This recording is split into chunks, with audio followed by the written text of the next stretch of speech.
Europe 1, 8h moins le quart. Pendant 40 ans, il a cuisiné pour nos présidents Pompidou, Giscard, Mitterrand, Chirac, Sarkozy et François Hollande. Ils ont tous savouré la cuisine de Bernard Vaution. Le chef de l'Élysée vient de prendre sa retraite. Il est votre invité, Thomas, pour l'interview vérité d'Europe 1. Bonjour Bernard Vaution. Bonjour. De tous ces présidents que Julie vient de citer, de Pompidou à Hollande, lequel avait le meilleur coup de fourchette? Ils sont tous quand même relativement assez gourmands, hein. Donc voilà, mais bon, on a la légende, c'est Monsieur Jacques Chirac, mais C'est justifié? Oui, c'est justifié. Il aimait beaucoup manger. Et il mangeait vraiment plusieurs fois par jour, ça peut lui prendre à n'importe quelle heure du jour et de la nuit, comme le dit la légende? La nuit, non, ce n'était pas le cas, mais c'est vrai que déjà les déjeuners ou les dîners étaient assez copieux. Donc, mais je sais que sur plusieurs réunions, il lui arrivait de doubler un repas, oui. À doubler un repas, carrément? Oui, j'ai souvenir de ça, mais pas dans les murs de l'Élysée, hein, à l'extérieur. Et qu'est-ce qu'il vous demandait? Qu'est-ce qu'il voulait manger, Chirac? Monsieur Chirac, les escargots, les fameux escargots, et ça, il adorait ça, et je lui mettais une double ration de beurre, même, vous voyez. Tellement pour pouvoir, avec son pain, c'est Bernadette déguster. qui devait grogner un petit peu, oui, non? Voilà, c'est vrai qu'il y avait une petite surveillance de madame. Bon, et le plus compliqué à gérer, alors en lisant votre livre, on a vraiment l'impression que la palme revient à François Mitterrand, hein. Oui, alors après, je l'ai toujours excusé aussi, vu sa maladie, mais c'est vrai que c'était un petit peu compliqué. Il y avait des humeurs, fallait s'adapter un petit peu au jour le jour avec. Vous racontez une scène où il y a un grand pot de caviar qui trône souvent à côté d'un plat de saumon fumé. Les convives sont priés de se servir sans retenue. Michel Charasse, qui était à l'époque ministre du Budget, le déguste à la cuillère. Vous allez voir, on va leur presser le citron aux Français, dit-il. Oui, ça c'était une phrase qu'il avait lâchée dans un des services de l'Élysée, oui. Mais c'était la grande bouffe tous les jours avec Mitterrand à l'époque? C'est pas la grande bouffe tous les jours, mais bon, quand il y avait un repas officiel ou un repas même de travail, bon, évidemment, il y avait une facilité à l'époque de bien les recevoir, tous ces gens. Quand on est le cuisinier des chefs d'État, est-ce qu'on est aussi un peu leur confident? Est-ce qu'ils viennent vous voir en cuisine de temps en temps? C'est pas tellement la règle. C'est vrai qu'on est assez, on reste chacun dans son secteur. Alors là, après, les rencontres des présidents successifs se font plutôt sur les lieux de vacances. Parce que vous les accompagnez aussi sur les lieux lieux de de vacances? Oui, je les accompagnais au Fort de Briançon, par exemple, hein, donc tout le monde connaît. Et là, c'est vrai qu'il y avait une proximité, donc du coup, il y avait des échanges qui étaient plus amicaux.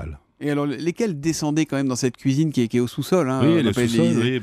Monsieur Chirac, il venait quelques fois, mais Monsieur Giscard d'Estaing aussi, mais voilà, c'était... Alors en revanche, vous aviez quelques visites de première dame, et vous racontez que lorsque Bernadette Chirac venait, c'était pas forcément pour parler de Jacques Chirac. Non, c'était du programme à venir, des dîners officiels. Ça, et parler du chien aussi, Soumo, il paraît. C'était un vrai sujet, le racontez-nous. Le chien, fallait aussi le nourrir, cette brave bête. Donc voilà, il fallait faire attention aussi à son petit régime. Et qu'est-ce qu'elle vous demandait pour Soumo? Des petits légumes taillés d'une certaine façon, des morceaux de viande. Voilà. Et puis nous, on avait le souci aussi de servir le chien, du coup, parce qu'on ne tenait pas à ce qu'il soit malade. Ça vous serait retombé sur le nez, évidemment. Exactement, voilà.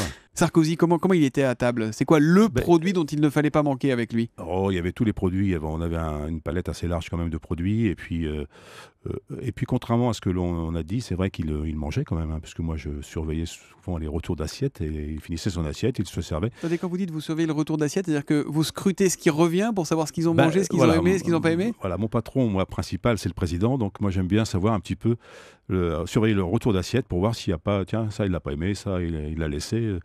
C'était un indice important. Quand vous étiez en poste, Bernard Vaution, vous refusiez absolument de dire quel était le plat du président. Pourquoi? C'est un secret d'État de dire ce qu'il préfère? C'est pas ça. C'est simplement que on a le cas de M. Chirac, il était inondé de têtes de veau partout où il allait. Comme on avait dit une fois qu'il aimait bien ça? Voilà, donc après, et puis d'ailleurs, c'était par gentillesse, les gens le faisaient volontiers de lui offrir une tête de veau. Donc c'est vrai qu'à force, il en a un petit peu marre. Bon, maintenant que vous êtes retiré des cuisines, vous pouvez nous dire, Hollande, quel est son point faible? Quel est son plat préféré? Là, c'est pareil, il n'y a pas de choses précises. Il est assez facile à nourrir, on va dire. Il aime beaucoup de choses.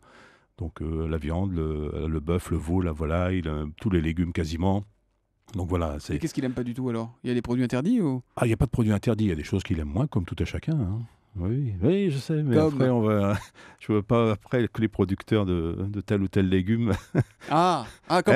Tout est politique, tout est économique. Si vous dites vrai. qu'il n'aime pas tel légume, il y a une partie de la France agricole qui va se fâcher. C'est arrivé aux États-Unis sur un légume, et le lendemain, il y avait une cargaison de livrés sur le trottoir, quoi.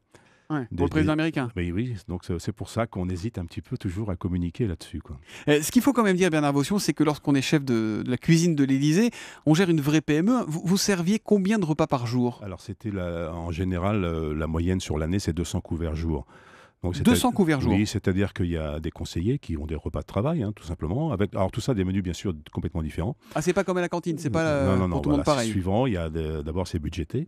Donc il y a une partie du personnel qui ne peut pas bouger, il y a les secrétaires certaines dans leur bureau, les conseillers, après il y a le président officiel bien sûr, en partie privée après, et puis les repas avions qu'on gère également. Donc, C'est voilà. combien le coût d'un repas pour un président quand il est dans son bureau qui veut vous lui servir à manger? Ah, on n'excède pas 15 €.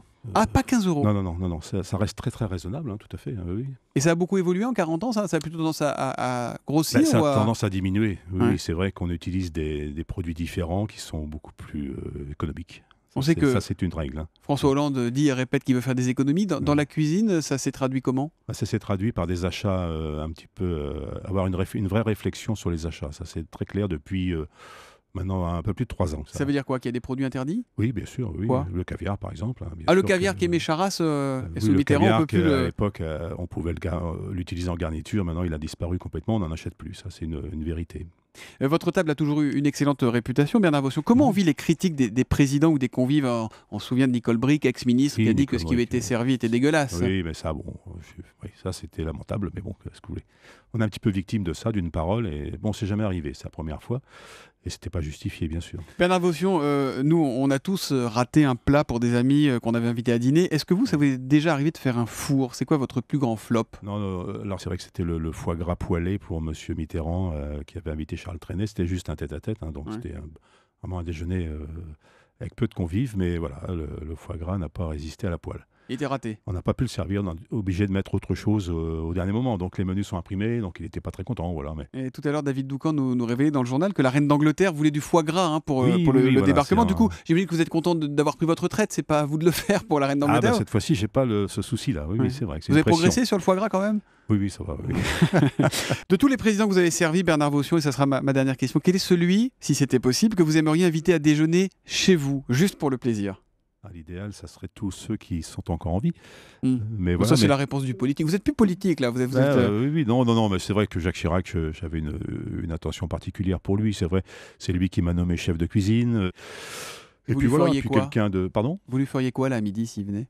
Les escargots, hein, ça, on les mettrait. Et puis il aimait beaucoup les beignets, les choses comme ça, croustillants, avec une bonne sauce, un peu asiatique aussi. Il aimait beaucoup ça. Donc, et puis aux bonnes côtes de bœuf, éventuellement. Merci beaucoup Bernard Vaution, tous Merci ces à vous. souvenirs et beaucoup d'autres encore. Vous les racontez dans un livre formidable qui s'appelle Au service du palais de Pompidou à Hollande, 40 ans dans les cuisines de l'Élysée, c'est aux éditions du moment. Merci et au fait, vous, pour vous faire plaisir, vous cuisinez quoi? Qu'est-ce que quand vous faites un petit frichti Moi, là? j'adore les pâtes, moi je suis pas compliqué. Moi. Ah bah finalement. Voilà, Voilà. voilà, bien assaisonné. Voilà, et ce bouquin coécrit avec Christian Roudot qui sort le 5 juin. Merci, bonne journée et bon beaucoup. appétit. Merci. Europe